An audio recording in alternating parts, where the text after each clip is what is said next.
bridge lights flickered, a sickly yellow against the backdrop of swirling nebula gas. Lieutenant Jessa Reyes' brow furrowed as she stared at the sensor readings.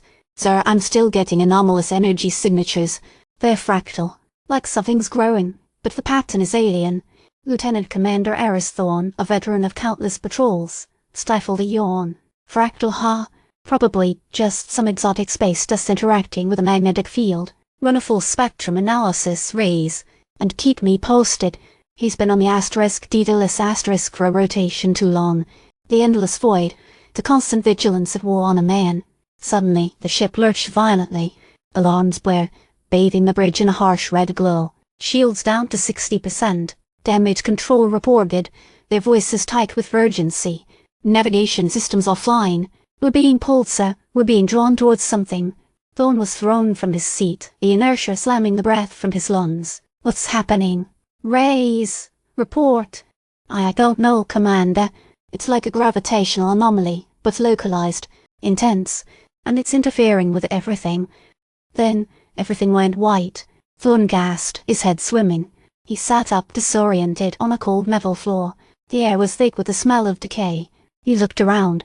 He was on a bridge, but not the Daedalus gas. This bridge was derelict. Dust coated every surface. Sparks flew from damaged consoles. The lighting was dim, sputtering intermittently. Where he stumbled to his feet, his muscles aching. He felt drawn. "Older, somehow. You're awake." The voice was raspy, weary. Thorne turned.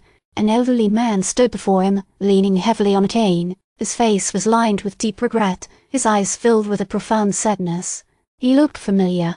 "Do I know you?" Thorne asked, his voice hoarse. The man smiled, a flicker of warmth briefly illuminating his face. "You used to call me sir."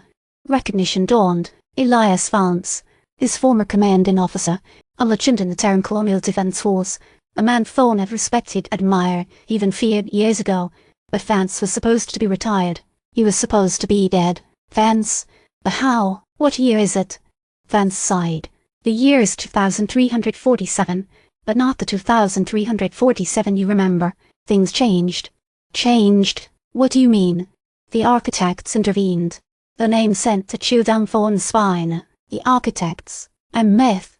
A boogeyman story told to recruits to keep them in line. Entities of immense power said to be responsible for seeding life throughout the galaxy. Entities said to observe, manipulate, and ultimately control. "They altered the timeline," Vance continued, his voice barely a whisper. "A ripple effect. Subtle changes at first, but accelerating. And you, Thorne, are a key part of it." "Me? What did I do?" "You *2, Vance corrected. "You're a C, Thorne. A catalyst for change. They sent you here to this point in time to guide events, to undo their initial intervention." He gestured to a holographic display on a nearby console. It showed a Sol system map, but it was different. A new planet dominated the view, a vibrant green sphere bathed in the light of a nearby star. "That is Aethelgard," Vance said, his voice heavy with sorrow. "The architect's first major alteration. A planet they terraformed, populated with a species engineered for obedience. A foothold for their control." "And I'm supposed to destroy it?" Thorne asked, feeling a sudden weight settle on his shoulders. "You are. You have a temporal beacon. It will send a warning to your past self, a precise location, date and time. Everything he needs to understand what's coming. And then you must deploy the failsafe, the planetary destabilizer. It's all been arranged. Simple steps for a large ripple." He presented Thorne with a small, metallic device. It felt cold and heavy in his hand. "There's not much time. The architects are aware of what we're doing. They are already sending reinforcements." A distorted voice echoed through the derelict bridge, a voice that seemed to resonate within Thorne's very mind. Interference detected. Deviation from established parameters. Correction imminent. Vance's eyes widened. "They know. You need to go. Activate the beacon. And then make sure Aethelgard ceases to exist."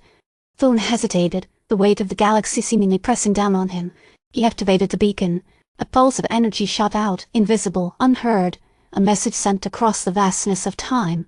Then he steeled his resolve and turned to face the unknown, ready to confront the beings that control the fate of humanity. He knew with a certainty that chilled him to the bone that his actions would have consequences he could scarcely imagine. The voice returned closer this time, laced with menace. Deviation unacceptable. Realignment in progress. A single, pulsating light bloomed into existence outside the bridge viewport, a malevolent eye watching them.